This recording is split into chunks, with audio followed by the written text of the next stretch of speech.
आज की कहानी जो मैं आपको सुनाने जा रहा हूँ, ये कहानी है उत्तर प्रदेश के मेरठ शहर की, जो कि एक सच्ची कहानी है।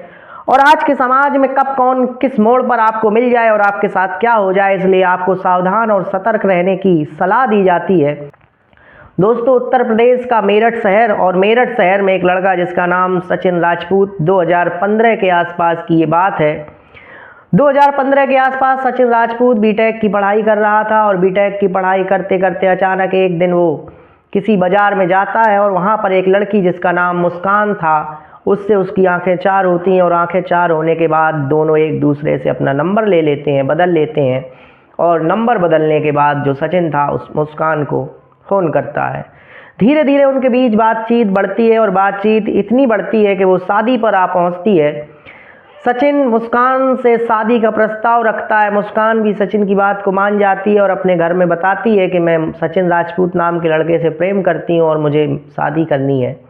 तो दोस्तों, जो मुस्कान के पिता थे, वो माता पिता थे, वो इस बात को मानने से इनकार कर देते हैं, क्योंकि जो सचिन था वो दूसरी जाति का था और मुस्कान जो थी वो दूसरी जाति की थी।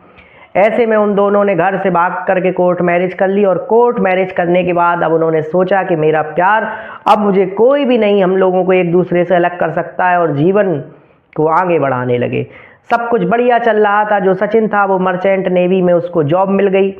मर्चेंट नेवी में जॉब मिलने के बाद वो अपने काम से लगातार बाहर रहता था। इसी बीच उनके एक बेटी होती है, और उस बेटी का नाम उन्होंने पीहू रखा। पीहू धीरे धीरे बड़ी होने लगती है, और बात आती है सन 2019 की। 2019 में कोरोना लगने वाला था, और वो जो लड़का था जिसका नाम सचिन राजपूत था, उसकी नौकरी छूट जाती है। लगातार घर से बाहर रहने के कारण जो लड़की थी जिसका नाम मुस्कान रस्तोगी था, वो पास में ही रहने वाले एक लड़का जिसका नाम साहिल था। साहिल शब्द को सुन करके आपको कहीं ऐसा न लगे कि ये साहिल नाम का व्यक्ति मुसलमान था, नहीं, उसका पूरा नाम साहिल शुक्ला है। और वो साहिल शुक्ला पास में ही उसके घर के पास में ही रहता है, और वो पेशे से सीए है। धीरे धीरे उनकी दोस्ती बढ़ती है, दोनों एक दूसरे को देखते हैं। एक दूसरे को देखने के बाद उनमें इतना मेल मिलाप होता है कि पति की अनुपस्थिति में साहिल शुक्ला उसके घर आता है, और रात भर कईयों रातें उसके साथ बिताता है, और दोनों लोग नशे का भी सेवन करते हैं। दोस्तों, धीरे धीरे समय आगे बढ़ा और कोरोना काल ख़त्म हो गया। कोरोना काल ख़त्म होने पर वो घर में ही रहा। इसके बाद उसके फिर से उसकी ज्वाइनिंग हो गई, और ज्वाइनिंग होने के बाद अब की बार वो लंदन चला गया, और कई महीनों तक अपने घर से बाहर रहता था। इधर साहिल और जो मुस्कान थी, वो दोनों लोग एक दूसरे के साथ लिव इन रिलेशनशिप में रहते थे। एक बार वो अपने घर आया, और घर आकर के उसने अपने पत्नी का मोबाइल चेक किया। मोबाइल चेक करने के बाद उसने साहिल शुक्ला के बारे में सारी जानकारी इकट्ठा कर ली, और जानकारी इकट्ठा करने के बाद अपनी पत्नी से पूछा, तो उसकी पत्नी ने उससे साफ शब्दों में कह दिया कि मैं साहिल शुक्ला से प्रेम करती हूँ, और मुझे तुमसे तलाक चाहिए, और तलाक लेने के बाद आगे का जीवन मैं उसके साथ गुजारूंगी। दोस्तों, लेकिन जो सचिन था वो ऐसा करने को तैयार नहीं। उसने कहा, मैं तुमसे प्रेम करता हूँ, हमारा एक बच्चा भी है, ऐसे में हम लोगों को अलग होना उचित नहीं है, और मैं प्रयास करूंगा कि तुम्हारे मन में जो हमारे प्रति अविश्वास पैदा हुआ है, इसके लिए मैं जल्द से जल्द इसे भरपाई करने का प्रयास करूंगा।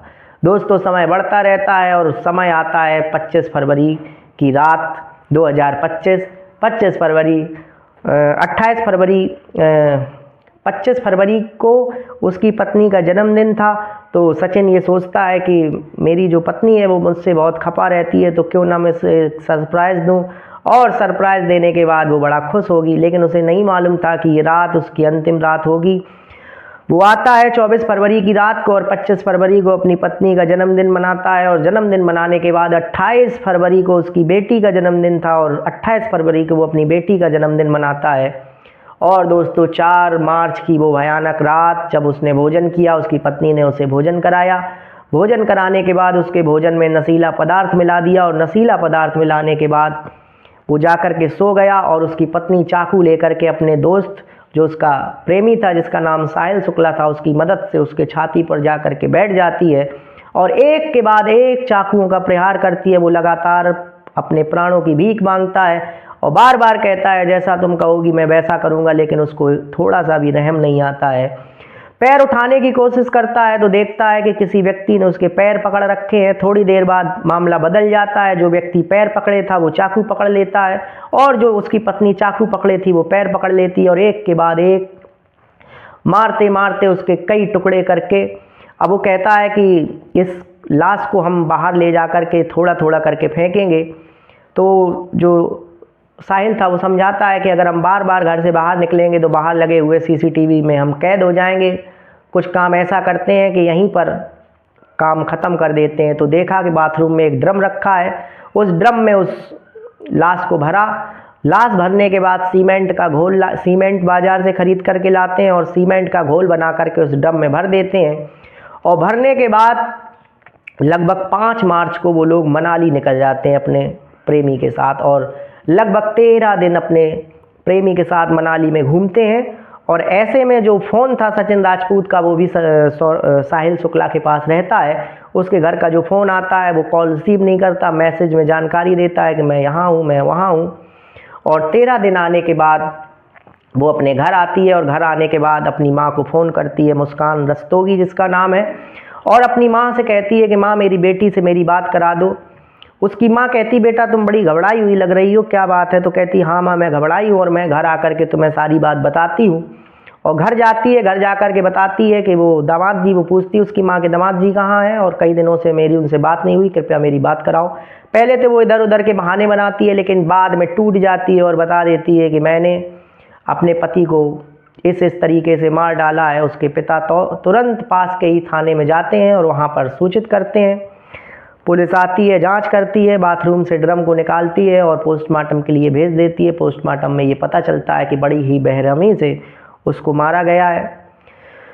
दोस्तों इसके बाद और मीडिया रिपोर्ट्स की माने तो वो कहते हैं कि जैसे ही वो घर में घुसते हैं तो वहाँ पर एक शैतान की पूजा की मुस्कान रस्तोगी ने और इसके बाद अपने पति को मारा।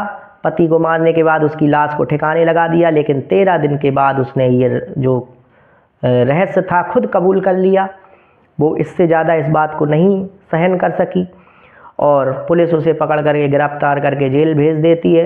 जो लड़के के माता पिता हैं उनका रो रो कर बुरा हाल है, क्योंकि केवल एक ही लड़का था उनके परिवार में जिसका भी मर्डर हो गया है।